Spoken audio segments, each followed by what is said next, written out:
Hey guys, what's up and welcome to a special edition of The London Chef. Today we're taking a look at a classic pesto tagliatelle made with some foraged wild garlic.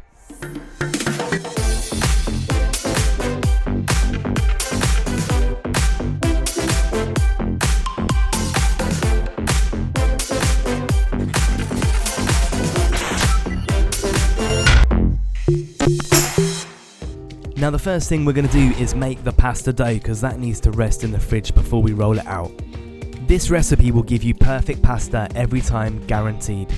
The first thing we need to do is weigh out the eggs, and the reason we weigh the eggs is because every single egg has a slightly different weight and those 1 or 2 grams can make a massive difference to your final dough. We're going to take the total weight up to 290 grams. I'm using a saffron stock, which is water infused with saffron. Alternatively, you can just use water. We're going to add 15 grams of really good quality finishing olive oil, and we're going to add 15 grams of salt, a nice easy recipe to remember. And then using an oversized whisk, which is way too big for the bowl, just break up the eggs and try and emulsify everything together. Using this Tipo 00 flour, which is an extremely fine grind flour combined with a high protein content, making it perfect for pasta and pizza doughs. Weigh out 550 grams onto the center of the bench, make a well, and then we're going to add our egg mix. Pour it all into the center of the well, and then grab a fork. We're going to start to agitate the mix in the middle of the flour. Working from the outside, bringing the flour into the middle, stirring constantly, you're going to start to make a paste out of the egg. Eventually, it's going to be thick enough for you to lose the fork and to start working it with your hands. Bring all the flour in on top of the paste that you've created, and using a circular motion, try and bring all the flour in so that there's no dry flour left. After this, we can start kneading with the palm of our hand. It's not easy and it takes a bit of elbow grease, and you're going to be working for about 4 to 5 minutes until we end up with a beautiful shiny dough. If you wanted, you could do this in a food processor. You just blend it until you get a fine breadcrumbs and then you bring it together by hand, or you could do it in a KitchenAid or mixing machine. I've chosen to do it by hand because I fancied a workout. Wrap it in cling film, that's going in the fridge now for 25 minutes. Time for a little glass of wine.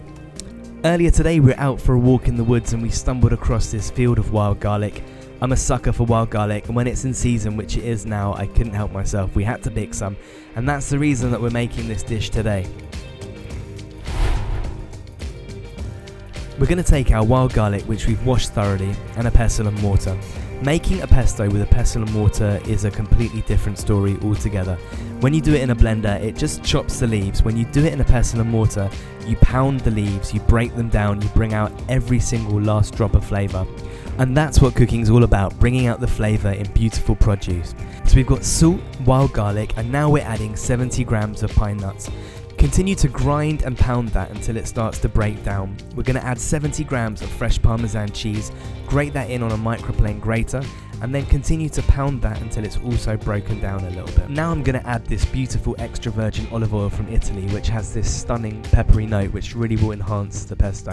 Going to add a few grinds of fresh black pepper, give it a mix, and then taste it. Adjust the seasoning with salt if needed, and if you want to make it a little bit looser, add a touch of olive oil. This is a great recipe you could do a load of and keep it in the freezer. It's a really amazing quick dinner just to have ready to go. If you haven't got wild garlic, you could use basil or rocket. Just remember to add a clove of garlic.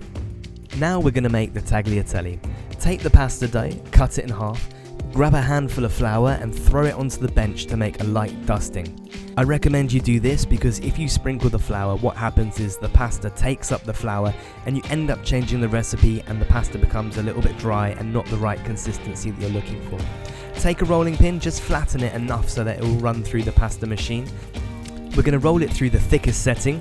After you've done that, place it flat on the bench, take the 2 ends and fold them into the center, and then we're going to run it through the thickest setting one more time. That just brings the dough together and increases the elasticity.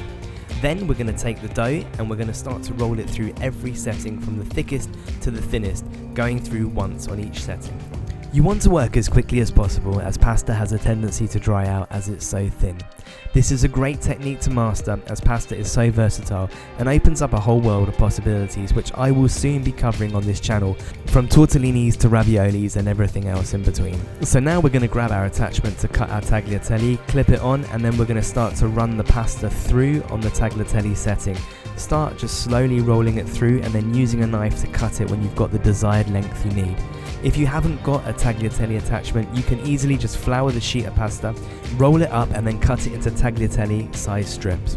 This stage you want to put a pan of water on and bring it up to the boil.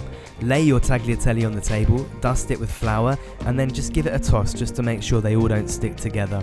Season the water with 20 grams of salt per litre and then add your tagliatelle. You're going to cook it for 2 to 3 minutes using the taste test to see if it's at the doneness that you like. After that we're going to drain off the water, just try and keep a little bit of water left in the pan because it helps to make the sauce, and then we're going to spoon in our wild garlic pesto. We're going to stir that in, and using the water that's left in the pan, it's just going to make a lovely pesto sauce to surround our tagliatelle. Now it's time to give it a taste, and we can make any adjustments with salt or olive oil if needed.